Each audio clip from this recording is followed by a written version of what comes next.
Good evening students. இங்கே பாருங்கள், நம்ம கட்டோரி ப்ளவுஸ் பண்ணோன்னா அதுக்கு நம்ம எப்படி பண்ணணுன்ட்டு முதல்ல நம்ம பேப்பரில் ஃப்ரண்ட்டை வரைஞ்சிக்கணும். இந்த ஃப்ரண்ட்டில் என்னென்ன சேஞ்சஸ்னால், இங்கே கழுத்து நம்ம 3/4 இன்ச்சு மேலே ஏற்றி வரைவோம் இல்லை, அது வரையக்கூடாது. அது நெக்கு எங்கே இருக்கோ அது வரைக்கும் வரைஞ்சிடணும் ஃபஸ்ட்டு.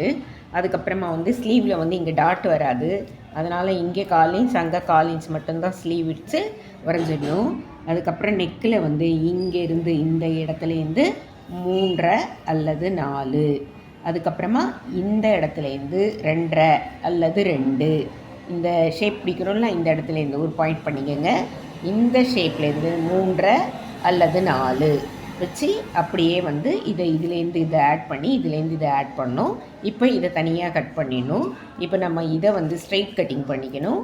இதை க்ராஸாக வச்சு பண்ணிக்கணும் கிளாத்தில். ஓகேவா?